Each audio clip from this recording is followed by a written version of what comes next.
Jadi memang ini luar biasa, agak menantang sih bagi saya, Pengangguran. isu pengangguran itu.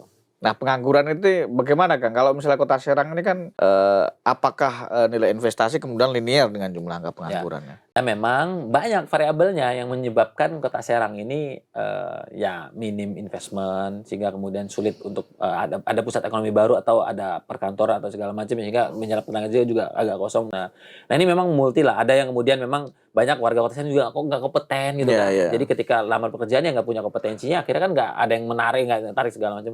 Tambah lagi memang, tidak didukung gitu untuk bagaimana kemudian pemerintah juga menyediakan akses informasi ataupun ya menjadi mediator untuk, link and match gitu antara perusahaan dengan, masyarakat untuk kemudian bisa dapat pekerjaan. Nah, jadi memang ini luar biasa, agak menantang sih bagi saya. Tapi kan sebetulnya kita bisa urai begitu. Kalau misalkan per hari ini gitu ya, kalau dari data BPS kan sampai 50.000 lebih. Itu kan rata-rata usianya 18 sampai 30. Berarti kan orang muda tuh yang Produktif nganggur kan. ya? Pertama pemetaannya adalah ya udah, ketika orang nganggur ini kan kita tanya apa interest-nya, apakah dia pengen pengusaha atau pengen kerja. Nah, kalau dia pengen pengusaha ya kita dampingi. Makanya sebenarnya program saya salah satunya adalah satu keluarga satu pengusaha. Ini lebih kepada membangun mindset juga dari keluarga supaya di keluarga juga didukung nih. Kadang di keluarga juga nih anaknya pengen jadi pengusaha, itu dipaksa aja, "Wes saya menggawe bae, udah kerja aja," katanya.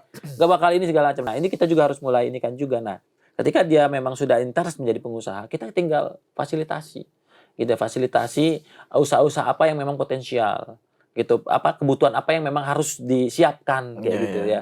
Dan itu yang kemudian concern kita, makanya ada namanya klinik UMKM tuh ketika memang nanti kita akan dorong. Yang kedua adalah memang, ketika dia memilih pekerjaan, jelas kan dia harus punya kompetensi. Nah, pertanyaannya kompetensi apa yang kemudian laku di pasar kerja. Nah, itu kita akan fokus. Misalkan ternyata yang laku di pasar kerja adalah big data. Ya udah kita latihan big data tuh. Trainingnya pendampingnya big data supaya nanti tersertifikasi atau lagi desain grafis kah atau video editor ataupun ya banyak gitu ya. Tapi memang tadi makanya sebenarnya simpel kan, tinggal kita petakan kebutuhan dari perusahaan, kantor yang ada di Kota Serang itu apa, SDM yang memang dicari gitu tuh. Semuanya kita petakan, oh ternyata butuh sekian yang